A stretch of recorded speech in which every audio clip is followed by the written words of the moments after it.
ग्रहों के अनूठे संरेखण से सुनिश्चित होता ये कुंभ महापर्व प्रयाग की भूमि पर उसी नक्षत्र में आयोजित होता है जिस नक्षत्र में यहाँ अमृत की बूंदें गिरी थी।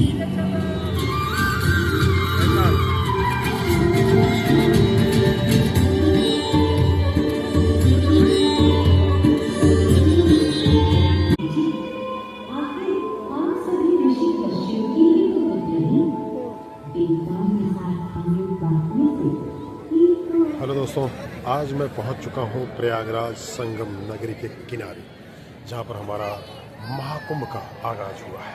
तो साथियों, यहां पर आप देख रहे हैं, यहां पर लेज़र लाइट का प्रदर्शन यहीं हमारे सामने होता है। और साथ ही मैं बता दूं कि यहीं पर अभी लेज़र लाइट की प्रदर्शनी शुरू होगी और इस वक्त यहां पर हज़ारों की संख्या में भीड़ इस लेज़र लाइट को देखने के लिए इकट्ठे हुए हैं।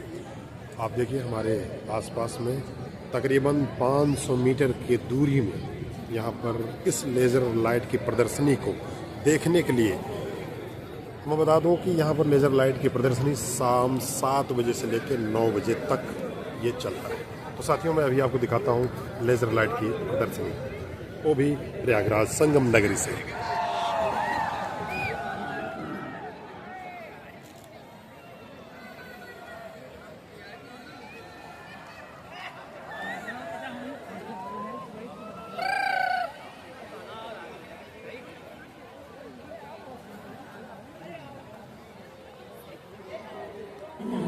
कोई लाभ न होगा। आप सभी इस अमृत को देवताओं के साथ बांट लीजिए। आखिर हम सभी ऋषि कश्यप के ही तो पुत्र हैं।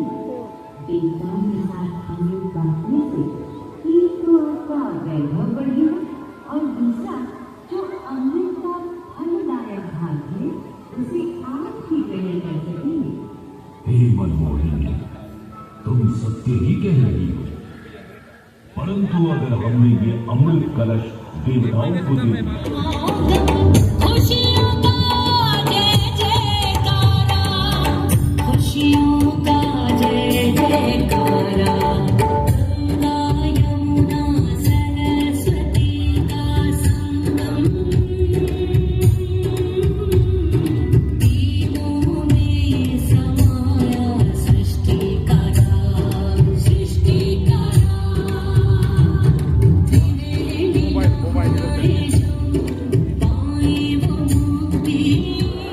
ग्रहों के अनूठे संरेखण से सुनिश्चित होता ये कुंभ महापर्व प्रयाग की भूमि पर उसी नक्षत्र में आयोजित होता है जिस नक्षत्र में यहाँ अमृत की बूंदें गिरी थी। उनके अनुसार जब बृहस्पति वृषभ राशि में और सूर्य चंद्रमा मकर राशि चक्र में प्रवेश करते हैं, तब प्रयागराज में कुंभ पर्व आयोजित किया जाता है। सनातन धर्म की प्राचीनतम धरोहर माना जाने वाला ये कुंभ पर्व भारत ही नहीं बल्कि विश्व भर से आए करोड़ों श्रद्धालुओं का स्वागत करता है। कुंभ पर्व केवल एक पर्व ही नहीं बल्कि एक तीर्थ का अवसर भी है, जहाँ लाखों करोड़ों श्रद्धालु कल्पवास के नियमों का पालन करते हैं। पौष पूर्णिमा से लेकर माघ पूर्णिमा तक चलने वाले कल्पवास के दौरान तीर्थालु सांसारिक सुखों को त्याग कर तपस्वी संतों की तरह कुटिया में रहते हैं।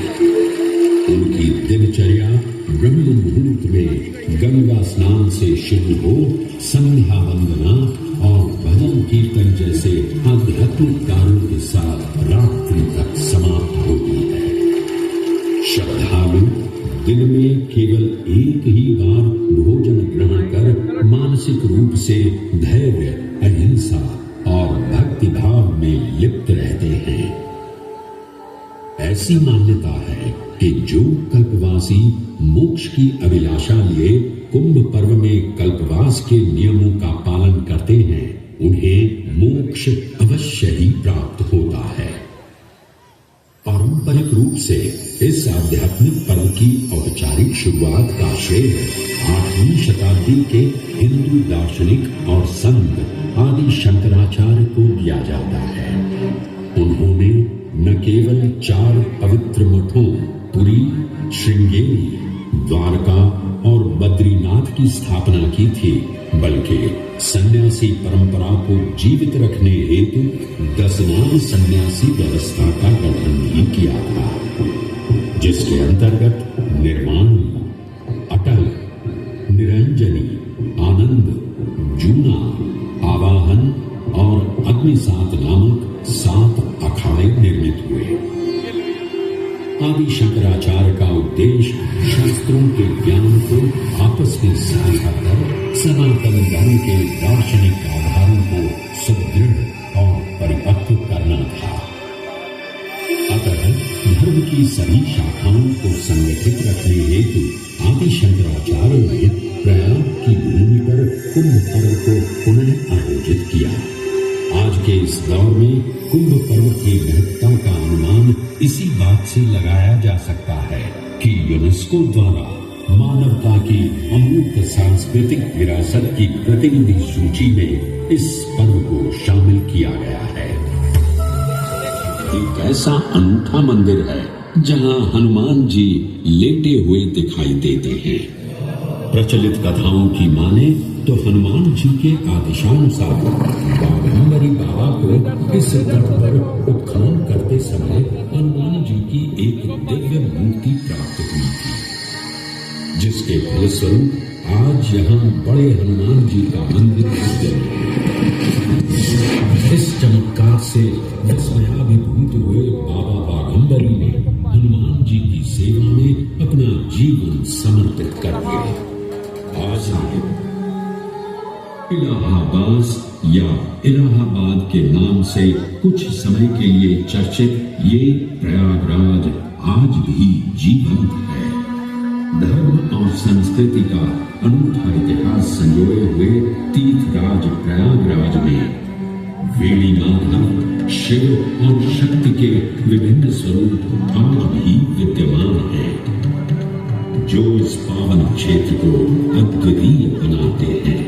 प्रयागराज की इतनी विशाल पृष्ठभूमि समझने के बाद लगता है कि ये कहना कभी गलत नहीं होगा कि प्रयागराज सिर्फ एक शहर नहीं, बल्कि अपने अंदर दैवीयता, विविधता और धार्मिकता को संजोए हमारा पूर्ण गौरवशाली इतिहास है।